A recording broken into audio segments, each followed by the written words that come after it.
ऋषि दयानंद के सपनों को पूरा करके दिखाएंगे, पूरा करके दिखाएंगे। हम सब मिलकर राष्ट्र को पुनः आर्यवर्त बनाएंगे, आर्यवर्त बनाएंगे। बन जाओ सब श्रेष्ठ तुम, अब रहे ना कोई अनार्य।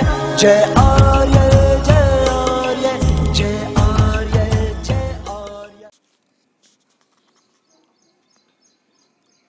ओम नमस्ते जी। दोस्तों, आज हम यहाँ ईश्वर का ध्यान किस प्रकार करें इसके बारे में जानकारी प्राप्त करेंगे। ओम भगवान का ध्यान किस प्रकार करें, मैं जैसे करता हूँ मैं वही तरीका आपको पूरा का पूरा बता दूँगा। शांति से इसको सुन लेना। मैं यहाँ पे सिर्फ आपको अभी ध्यान के बारे में बताऊँगा, बाकी आपको जो है यम नियमों के बारे में बोल देना चाहता हूँ कि बिना यम नियमों के पालन किए आप कभी भी आगे नहीं बढ़ सकते हैं। तो अपना यम नियमों का पालन अच्छी प्रकार से करना हर एक चीज़ का, ठीक है ना।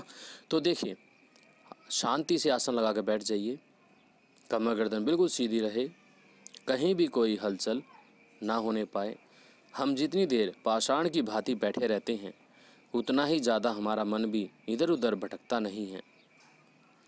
अब ईश्वर से हम प्रार्थना करेंगे, थोड़ा ईश्वर के गुणों का चिंतन करेंगे, ईश्वर पर निधान बनाने का प्रयास करेंगे। हे ईश्वर, आप निराकार हैं, आपका कोई आकार नहीं है, आप सर्वव्यापक हैं, आप सर्वशक्तिमान हैं, आप कण कण में हैं, आप न्यायकारी हैं। हे ईश्वर, आप सदैव ही आनंद में रहते हैं। हे ईश्वर, मुझे भी इसी प्रकार आनंद चाहिए। मुझे इस दुनिया में कोई रस नहीं है, मैं इस संसार में बार बार आना जाना नहीं चाहता, मुझे मोक्ष चाहिए। सदैव ही आनंदित रहूं।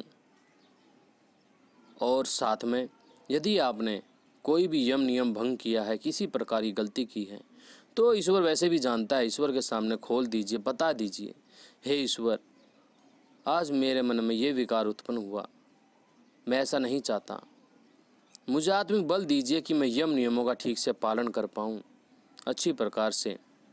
तो आप देखेंगे कि कुछ समय बाद हर बार अब आपका जो यम नियम है पहले से अच्छी प्रकार से आप उस पर चल रहे हैं, मन वचन कर्म से। तो इस प्रकार आप ईश्वर पर निधान बनाएं।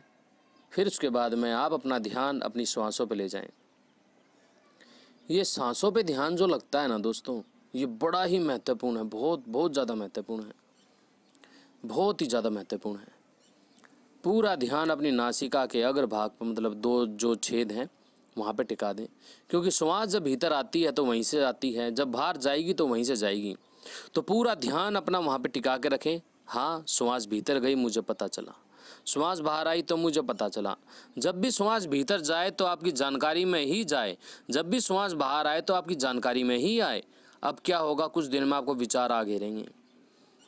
कभी हो सकता है आपको एक सिस्टम से विचार चलते हैं, जैसे कि आपको पहले भूतकाल के आएंगे, ठीक है ना, लगातार भूतकाल के विचार आ रहे हैं, भूतकाल के आ रहे हैं, भूतकाल के आ रहे हैं, भूतकाल के आ रहे हैं। देखिए, मेरे साथ में ऐसा हुआ था, जरूरी नहीं कि आपके साथ में भी हो, मेरे साथ में ये हुआ था कि पहले भूतकाल के विचार आते थे हर बार।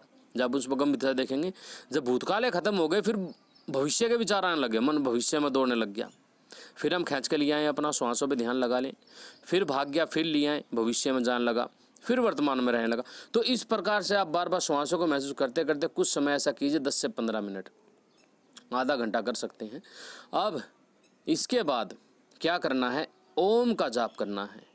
श्वास से हमने मन को अच्छी प्रकार से एकाग्र किया, कसरत कर ली अपने मन को टिकाने की, और श्वासों पे बार बार अभ्यास करने से मन बड़ा ही अच्छी प्रकार से सूक्ष्म होने लगता है। ये लगा लीजिए, मन को आप धारदार बना रहे हैं, जहाँ चाहे वहाँ सूक्ष्मता से आप उसको टिका सकते हैं, जिस अंग को चाहे जहाँ चाहे उसको महसूस कर सकते हैं।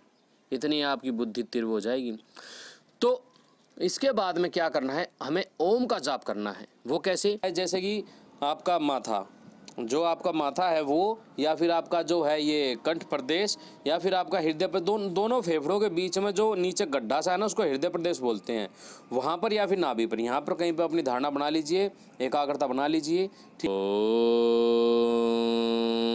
ठीक है, ऐसे बोल के हम करते हैं। फिर एक करता है मन ही मन, जिसमें कि व्यक्ति जीभ भी हिलाता है, लेकिन हमें इसमें जब हम करेंगे ना मानसिक रूप से, तो हम जीभ नहीं हिलाएंगे। यदि आपकी जीभ हिलती है तो आप दोनों दांतों के बीच में जीभ को रोक लीजिए, थोड़ा सा हल्का सा दबा लीजिए कि जीभ हिले ना, ठीक है। तो इस प्रकार से आप फिर ओम का जाप कीजिए। जब आप ओम का जाप कर लें तो आपको क्या करना है, उसके अर्थ का चिंतन करना है। जैसे कि ईश्वर में क्या गुण है, ईश्वर सदैव ही आनंदित रहता है, और ये गुण हमारा शरीर भी, हम भी धारण कर सकते हैं। यदि हम ईश्वर का ध्यान करते हैं, ओम का जाप करते हैं, तो ईश्वर वो गुण हमारे को देता है जो गुण हम प्राप्त करना चाहते हैं। ये चीज़ें आगे होंगी, यम नियमों का पालन करेंगे तब आगे पहुंच पाएंगे, ठीक है ना। तो आप जो है फिर ईश्वर से बोलिए, हे ईश्वर, जिस प्रकार आप सदैव आनंद में रहते हैं, मुझे भी आनंद दीजिए।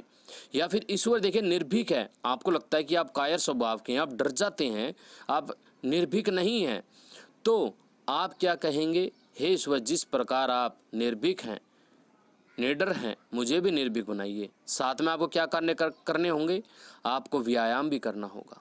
व्यायाम करना बहुत ज़रूरी है। ये नहीं कि आप ध्यान करके संतुष्ट हो जाएं, व्यायाम से आपका शरीर के अंगों का अच्छी प्रकार से जो है व्यायाम हो जाता है, और फिर उसके बाद में जो है आपका शरीर स्वस्थ रहता है पूरी लंबी आयु तक। तो आसन करने हैं आपको व्यायाम के लिए, ये नहीं कि दंड बैठक में ही पिले जा रहे हैं, पूरे शरीर को थका दे रहे हैं। जो योगी होते हैं, जो साधक होते हैं, वो ज़्यादा दंड बैठक अधिक समय नहीं लगाते हैं, वो अपना काम चलाओ लगाते हैं, बाकी आसन वगैरह करते हैं, क्योंकि आसन ही व्यक्ति को 100, 150, 200 साल तक बिल्कुल स्वस्थ रख सकता है, एकदम खड़ा, एकदम दोनों पैरों पर अच्छी प्रकार चला सकते हैं। आसन में ही ये शक्ति होती है।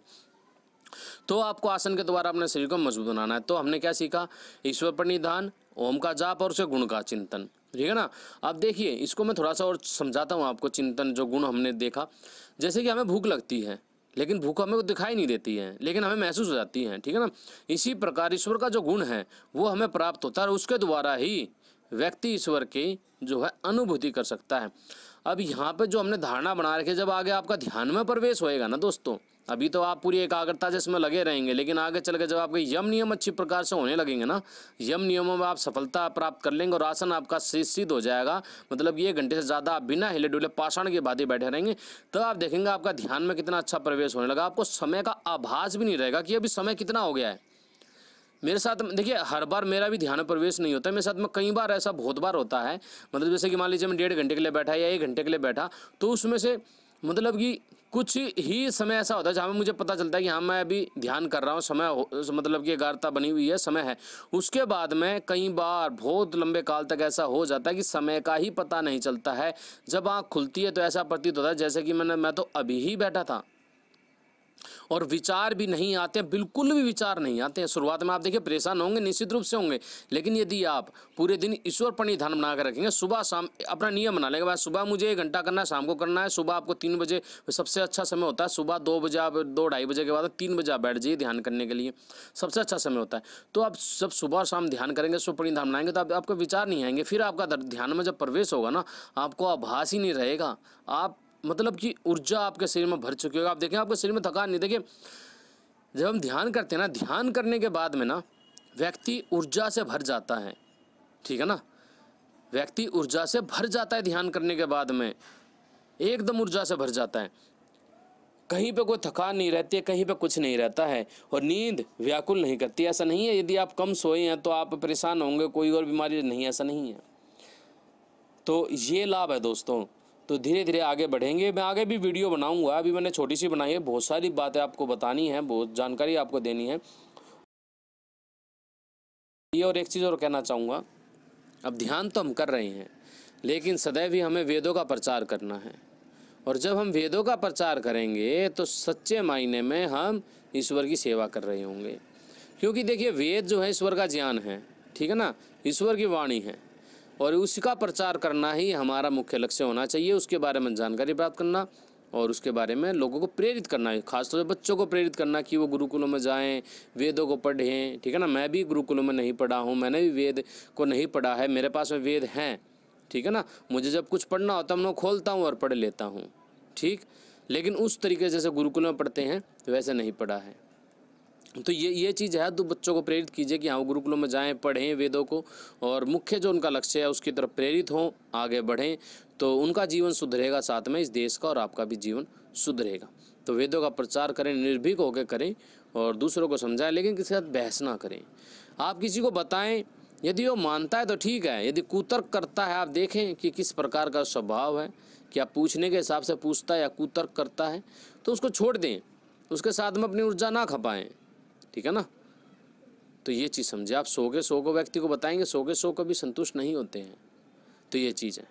तो आप सभी निराकार ईश्वर की उपासना कीजिए, ध्यान कीजिए, आगे बढ़ें।